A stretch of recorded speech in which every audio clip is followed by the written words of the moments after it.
Well, good afternoon. Before I get started today, I just want to take a moment to say a few words about Dr. Ruben Devlin. My heart goes out to his wife Rhonda, his children, grandchildren, and the whole family on hearing the very sad news yesterday. He was a great friend and advisor to me and my family. He cared for my brother when he was sick, and he had the biggest heart anyone could have. And I will always be grateful for that and his passionate work to end hallway healthcare in Ontario.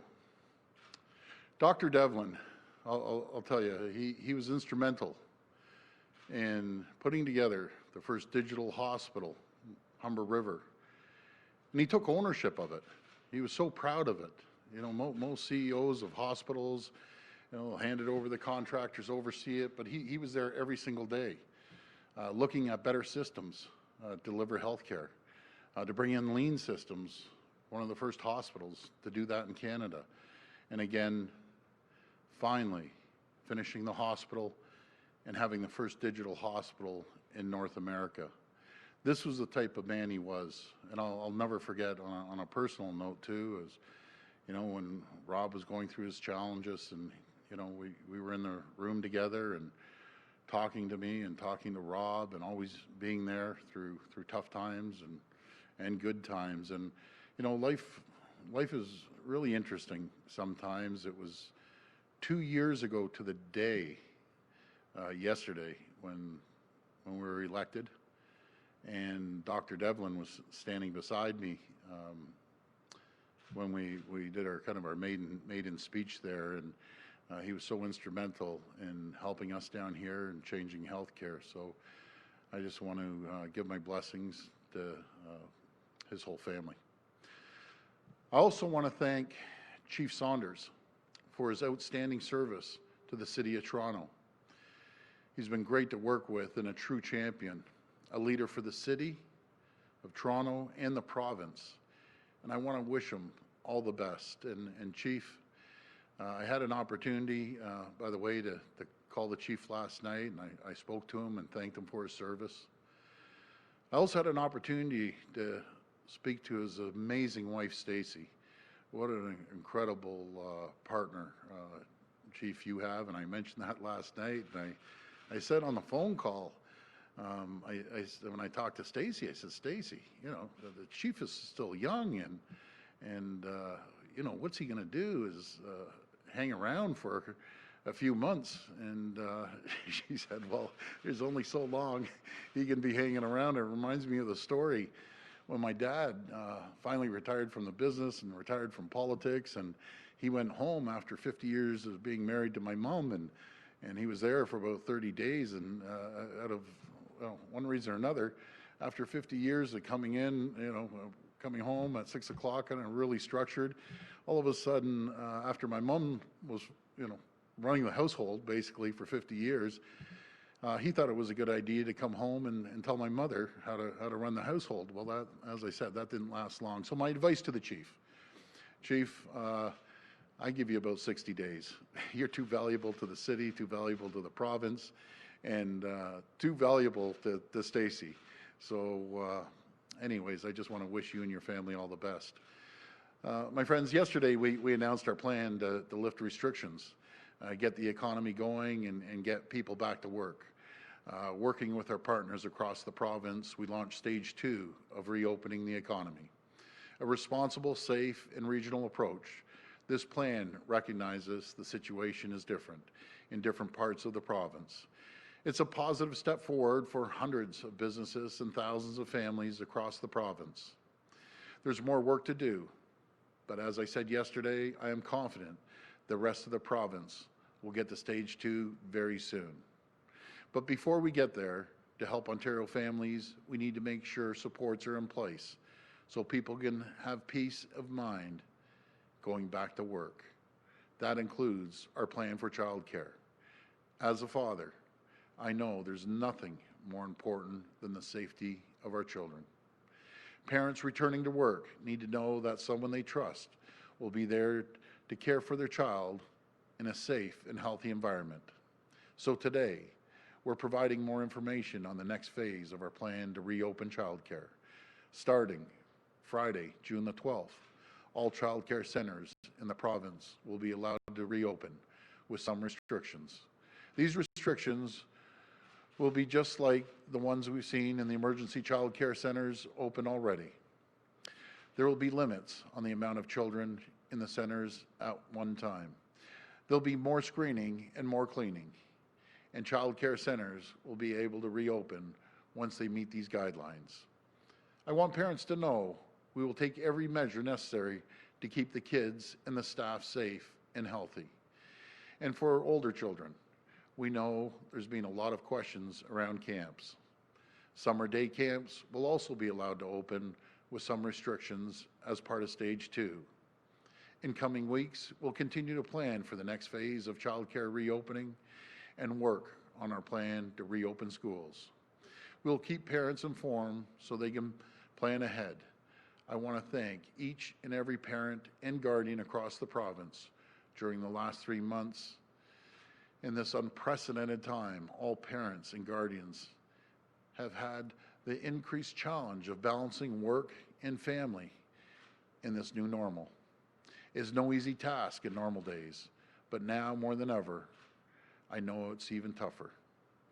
You being there for your children, showing leadership and love during these challenging days, and together, you and your family, alongside the rest of Ontario, will emerge from this pandemic stronger than ever before. Thank you, and God bless the people of Ontario. I'll pass it over to Minister Lecce.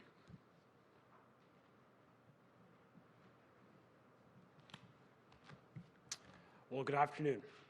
We made a commitment to Ontario parents to ensure your kids remain safe and to ensure the parents can return to work with the confidence that their children are safe. Today, we are delivering on both objectives. As Ontarians return to work and as we look ahead to Stage 2 of Ontario's reopening plan, we know that providing childcare for parents is critical to getting our economy back on track. As the Premier announced, childcare will reopen in Stage 2, province-wide, with strict health and safety requirements in place. Nous aidons les Ontariennes et les Ontariens à retourner au travail en rouvrant les centres gardes de manière sécuritaire. We are helping Ontarians return to work with the safe reopening of childcare. This plan was reviewed by the best public health and medical minds in Ontario, including experts at the Hospital for Sick Children. In fact, the rules will look a lot like the guidelines we've established to provide emergency childcare for frontline workers, and it's a model that we know that works. Let me lay out our plan that will keep kids safe. First, we are requiring operators to limit the number of kids and staff to a defined space to 10 people. All children, all staff will be screened for symptoms prior to their entry. We will not allow visitors in our centers. All centers will be thoroughly cleaned before opening and throughout the day. On top of this, we're directing the removal of all toys that could easily spread germs. All childcare centers must have a COVID-19 response plan if a child or a parent or staff is exposed to the virus, and is to keep daily attendance records to support contact tracing. Finally, the local medical officer of health must be supportive of these local reopening plans to ensure the highest standards of safety. Now, in-home childcare providers will also operate under enhanced health and safety requirements. Now, I know and I think we appreciate that some parents may decide to not utilize their existing childcare space in the coming period. We will protect these parents by ensuring that you do not lose your spot nor be charged during this period of time. Now, finally, to underscore our zero-tolerance approach to non-compliance, we will be increasing penalties by $1,000 a day per child, or a net 50% increase in the penalty regime. We will also be stepping up inspections to ensure compliance and safety. Make no mistake, when it comes to your kids' safety, we are taking all precautions that you can return to work while having the peace of mind that your child is cared for. And like the Premier and the Deputy Premier, I just want to express our gratitude to Ontario parents for their sacrifice to date and their optimism in the future. Thank you.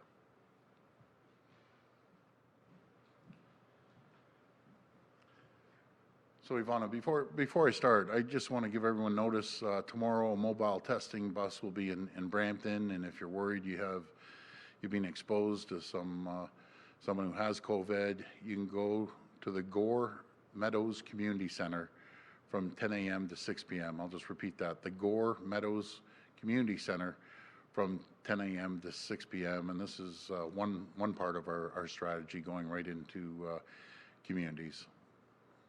Okay, we'll go to the phone line for questions. First question. First question comes from Chris Rushowy from Toronto Star. Please go ahead. Hi, Chris. Hi, good afternoon. My question is for Minister Lecce. If you're planning on smaller daycare class sizes, that means fewer families will be served, so centers won't be able to bring in as much money. Are you looking at any additional funding for centers? Well, first off, I think one of the assumptions we're making based on feedback is that not all parents will send their children to childcare centers. So we believe we'll have sufficient capacity to enable parents to utilize childcare should they need it, given if they're returning to work as part of the stage 2 reopening. I should also note that home care will continue to be provided through this period.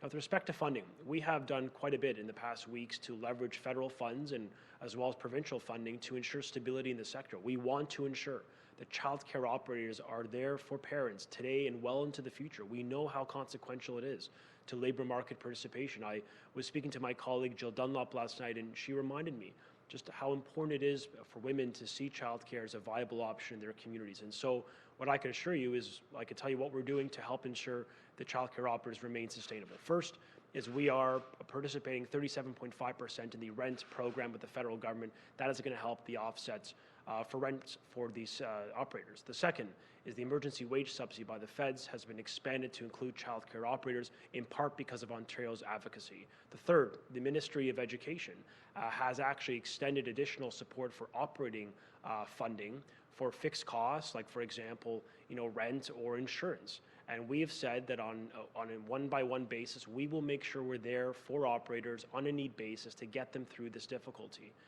That is our commitment. But I think today's announcement, signals the government's priority on not just stability of the sector, but protecting parents' financial interests by ensuring the emergency order remains in place. So should a parent not want to put their child back in a center, that is your choice. You will not lose your space, and nor will you be charged. Thank you. And if there is demand for spots, are you going to be developing any sort of guidelines to help centers figure out which families should get priority spots?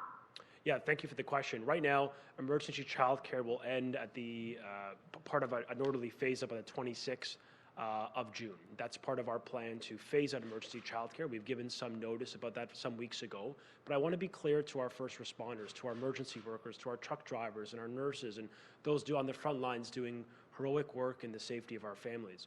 You will have first preference. We will ensure that our first responders and our emergency workers continue to receive that support in a post-emergency childcare world. So really, post-June 26th, that priority will be given to you. Keeping in mind, as I mentioned, Chris, the reality is not all parents will be putting their children back. So we believe with this plan, cohorting of up to 10, no more than 10, including the staff and the children in a defined space, should allow operators, should they want to optimize their full licensing capacity, and some will not based on space. But we think we will be able to get the workers, parents back into the workforce as soon as possible, and there should be sufficient space for them. Next question. Next question comes from Mike Crawley from CBC. Please go ahead. My first question is for the Premier. Premier, I wonder if you could explain the logic in the decision to allow churches and other places of worship to have up to 30% of their capacity, but you're only limiting funerals and weddings to 10 people. Why? Yeah, so I asked the same question, Mike. I'm glad we think the same way sometimes. When it comes to weddings, people congregate from all over the province, depending on who's invited, and for tracing purposes, it's a lot harder to track someone opposed to a church that everyone has to sign in who shows up, and that's the answer I got. And hopefully over the next few weeks we'll be able to get back to normal. But that's the answer I got when I asked the question. It's fair enough. Follow up. Okay, my other question, you've promised to be transparent with the public about the advice that you're getting from experts, but when CBC asked the government to say who's giving you the advice, they wouldn't identify them. So can you tell the public who are the infectious disease specialists and the epidemiologists that are providing that expert scientific input for your reopening plan, other than Dr. Williams? Well, we've brought out a number of doctors, and a lot of doctors, personally, they don't want their names out there, but there's a host of different doctors, be it Dr. Hyder, Dr. Allen, Dr. Williams. What I think was really unfair with that article from CBC was how they insulted Matt Anderson. This is utmost professional, and about fighting COVID, it's not just about having doctors and specialists. It's a big part of it, but there's an operational side. And Mike, if it wasn't for Matt Anderson, I'll tell you, the testing would be half of where it is right now. He's instrumental. Matt works 7 days a week. I call him at 11 o'clock at night. He answers. I'll call him on a Saturday. I call him on Sundays. It was totally unfair. And I have to call you out and it's not you, Mike, but it was just a very, very poor judgment in my opinion. Everyone's trying, absolutely everyone. We have a host of doctors, and then those doctors talk to other doctors. And so that's the reason. But we've rolled out the health team. You know the names. But to say every single doctor involved, I'd give you a list of over 100 doctors. And for certain privacy, they don't want their names out there. So I'm not going to roll that out. But the frontline people are out here answering questions. So that's it. Next question. Next question comes from Christine Elliott from CP24. Please go ahead. Hi there, Premier. Hi, Christina. I hope you can hear me okay. Hi, Premier. Hope you're well. Yes, so the Ontario Coalition for Better Childcare put out a list of recommendations of what they would like to see before childcare centres in the province can reopen.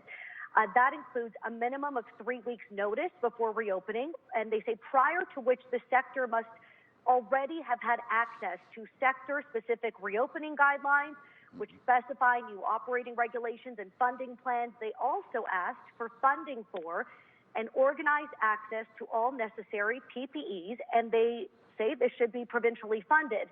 Now, considering those are part of their recommendations, that was not included in today's announcement. How can parents be confident that childcare centres in the province are ready to safely reopen in 4 days? I'll pass this over to Minister Lecce. Yeah, thank you for the question. The advocacy group has called for a variety of initiatives by the government. They've called in part for having smaller numbers of students, of kids within a space. We've committed to that by going to a cohort of no more than 10. They've called for enhanced cleaning protocols. We are doing that. And with respect to funding, in the additional funding I mentioned earlier to Chris, the province is providing more latitude and more support, for example, for cleaning, for additional custodial staff that may be required within centres, including for PPE. That type of funding can apply for those types of ancillary costs imposed on our operators. We have given notice and as well provided guidelines to the sector. And I appreciate some operators will want to take the time to do the proper training and to open up, and that may take them some days, and we respect that.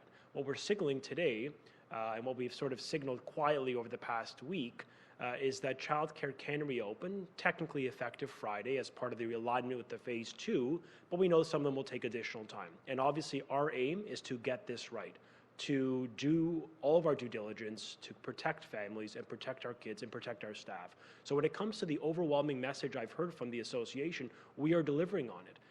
And I obviously believe in continued partnership with them and an expression of gratitude to our workers in emergency childcare today and those that will be there tomorrow or in the coming days as we reopen, just a signal that we're going to be there for you. We're going to continue to invest. We're going to continue to ensure the stability of the sector because we need parents and we want parents to have that optionality to return to work with confidence.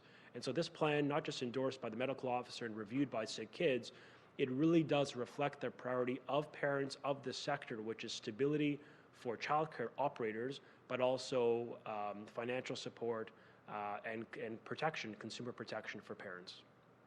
And Minister Lecce, or perhaps this question is for Minister Elliott. One other thing the coalition called for is clear COVID-19 testing, a policy for clear COVID-19 testing.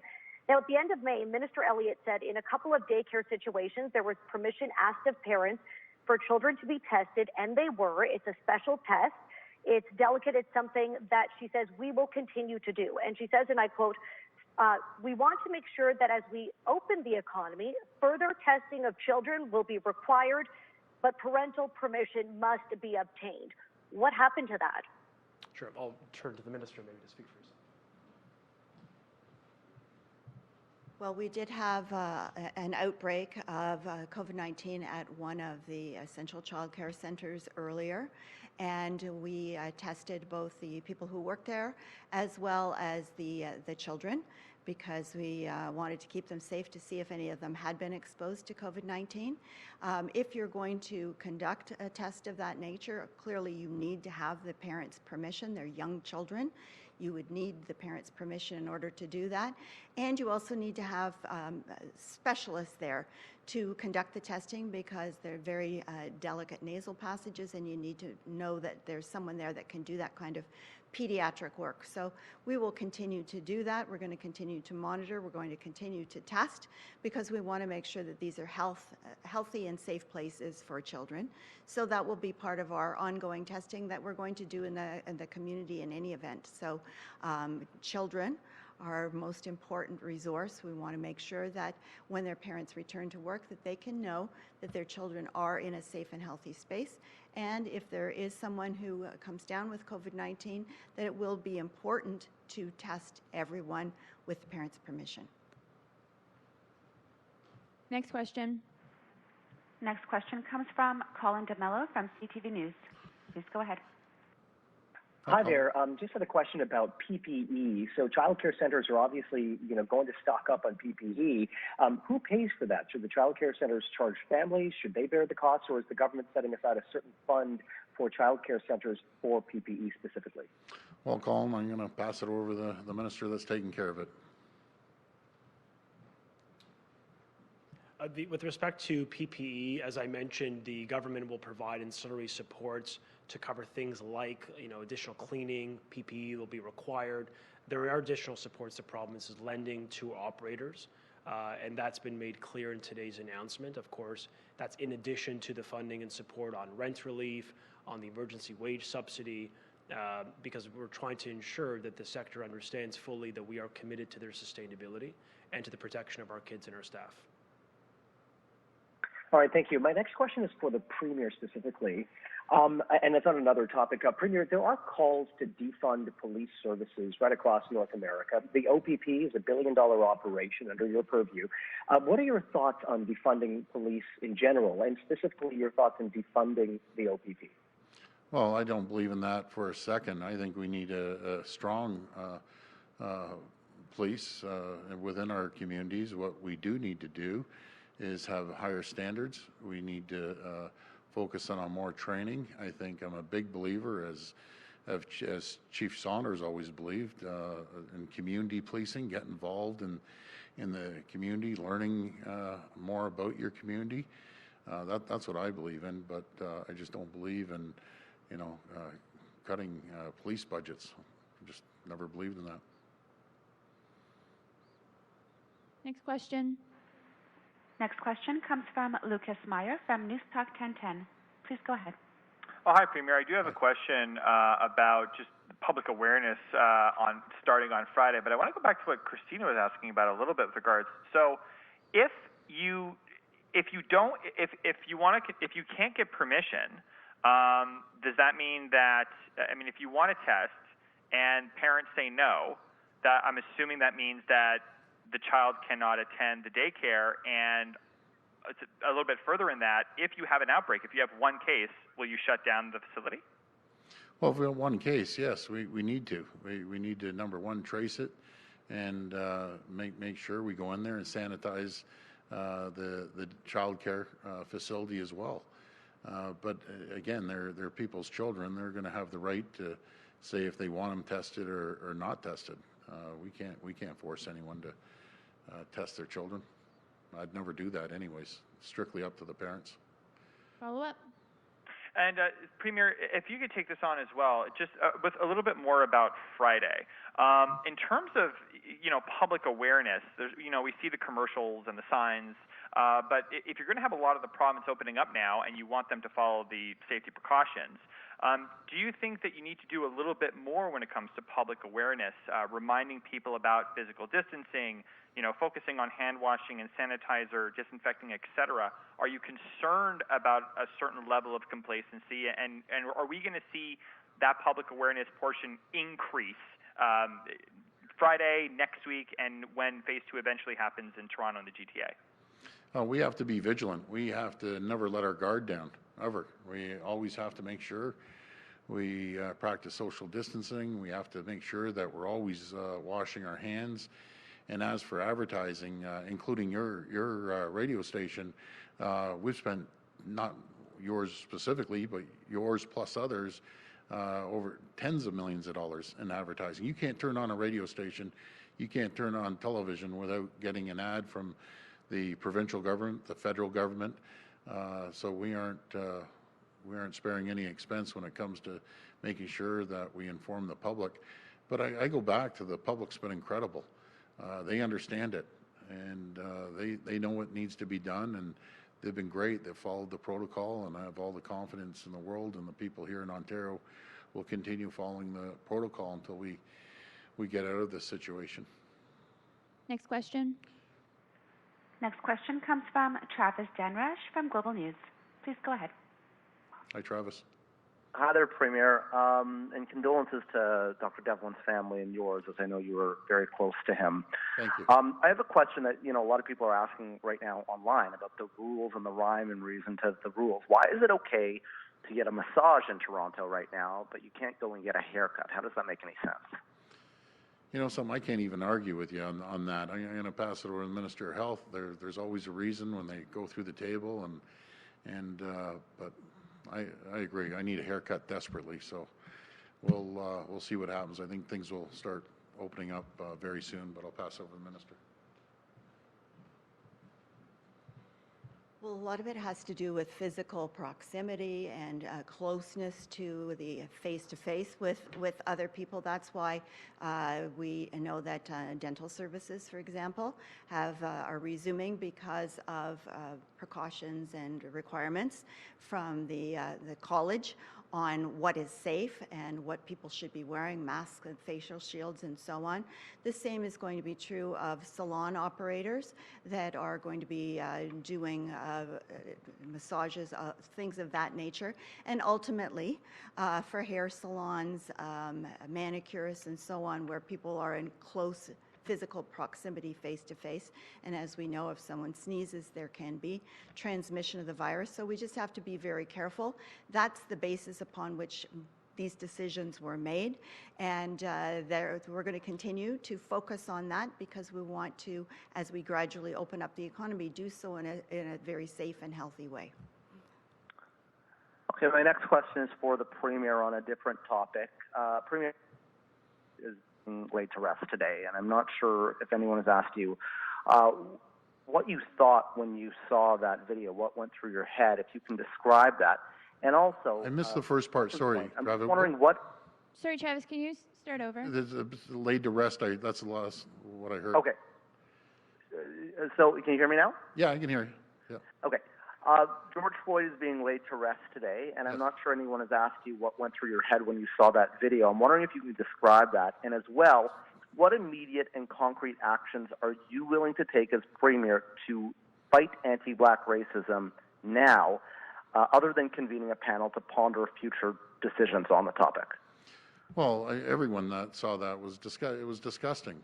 It was heartbreaking, and I know a lot of police officers, and I have yet to meet one police officer that didn't find that was absolutely terrible and disgusting and horrible, and it should never, ever happen again. You heard Jamil come up the other day. He's going to be working with our office. We need to work together, all of us, all communities in Ontario, to make sure that never happens. And we're going to continue reaching out to communities, getting people involved, listening to people. That's the most critical thing. is to listen and apply what you're hearing. If you hear groups of people needing, support in certain areas and different communities, then we're there to support them. I take this very seriously, and we'll do anything we can to make sure that we stop racism in this province, in this country. And I think we're all on board. All the public's on board, all the elected officials are on board, so we'll get it done with the support of the community. Next question. Next question comes from Randy Rath from CHCH TV. Please go ahead. Hi, Randy. Hi, Premier. Contrary to what you and Dr. Williams and the Finance Minister said yesterday, the Chief Medical Officers of Health in Niagara and Haldimand, Norfolk, say that they were not consulted before they were told that they weren't moving into stage 2. That the news conference you held yesterday was the first that they had heard of it. And the mayor of Niagara Falls is extremely upset, saying that 98% of the tourism industry down there is out of work, and that it's going to lead to a catastrophe financially. What happened there? Well, let's start off with Niagara. First of all, their cases ramped up over, I believe it was 15%, which is staggering. And I understand that was a big chunk of that was migrant workers. But still, when the numbers shoot up, our medical team, we have no choice.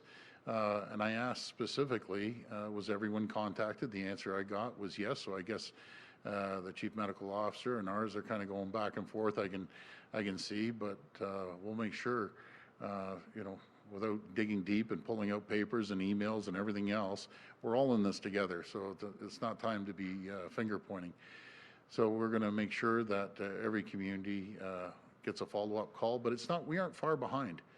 If we can get these numbers down, like hopefully in the next week or 2 weeks, we review this every single week. There's no one out there, Randy, that wants to get this economy going more than I do. It's absolutely critical. Now let's go to Haldimand, Norfolk. I understand this is fluid. This thing is moving constantly, and I understand, one time you may say something and it may change. It wasn't longer than 2 to 3 weeks ago that we had the two mayors from there, I remember on TV shouting and screaming, saying they're going to fine any cottager that comes up. We didn't have the capacity, they were saying. We had one ventilator. We have a small hospital. We don't want anyone up there.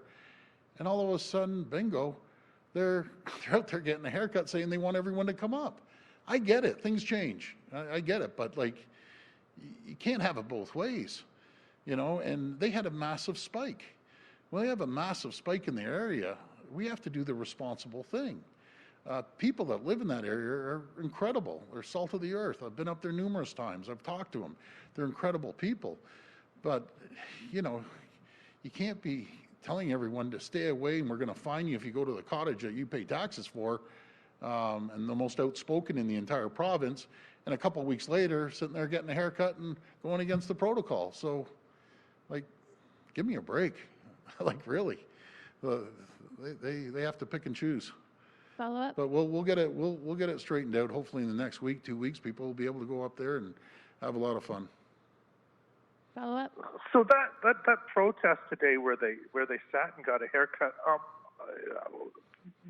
would you characterize that behavior? I mean, that was actually an act of civil disobedience, wasn't it? Are they encouraging people to break the rules? Well, the ironic thing about this, they were the same mayors, you remember, Randy, that were shouting and screaming in the whole province, the only two that were saying we're going to fine cottagers if they come up to their own residence.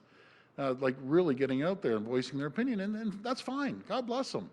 But all of a sudden, to do a 180 in a couple of weeks, as your numbers are going up in your area, it'd be totally irresponsible for us to say, okay, that's fine, open it up.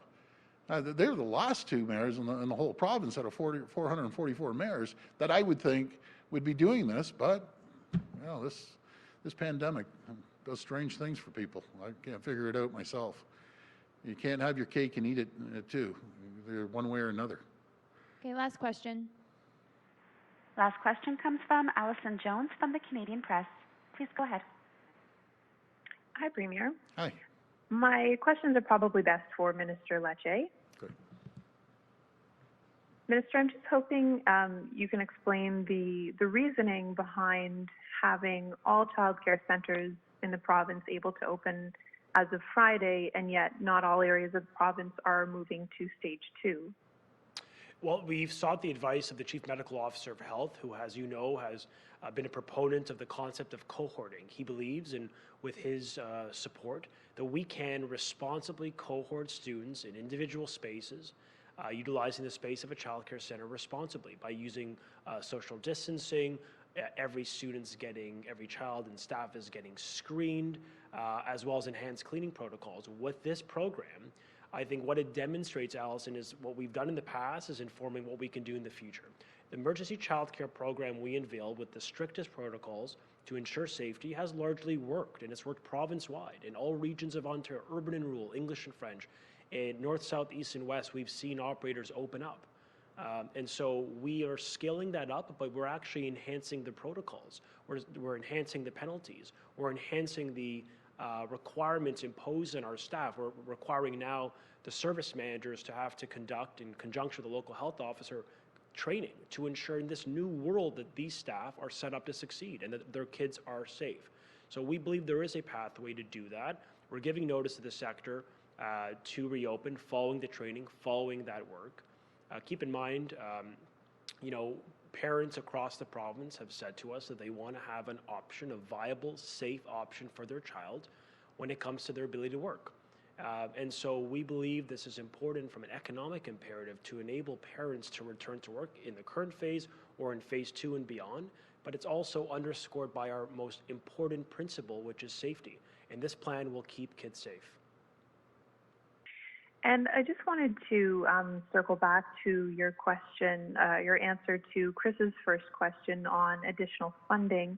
I heard you list a lot of the things that had been done already, but I'm not sure I heard any promise of future funding to help out the centers as they operate at reduced capacity and still can't charge parents fees. I know your news release mentions leveraging the existing funding formula, but does that include funding for the centers that don't get the municipal operating funding? With respect to the funding, what I've committed to when I announced this stabilization plan a few weeks ago is to make sure the system of support continues to reflect the needs on the ground. It's fluid, as the Premier said, in the context of COVID, and the same is true when it comes to the impacts on the private and public sector and obviously on childcare operators. And so our program is flexible. It enables the government to provide support on a need basis within our funding authority to help these operators get through the difficulty. And that includes additional support, for example, for deep cleaning or for PPE when required. And so my point is, the funding framework, the stabilization plan we unveiled continues to be relevant today. It continues to provide support, and we're going to make sure there's flexibility in our support to really respond to the challenges today, in the coming quarters, in the coming years, to make sure the sector is viable so that parents can return to work, as I say, with confidence that their kids are going to be kept safe. Thank you. That's great. Thank you, everyone.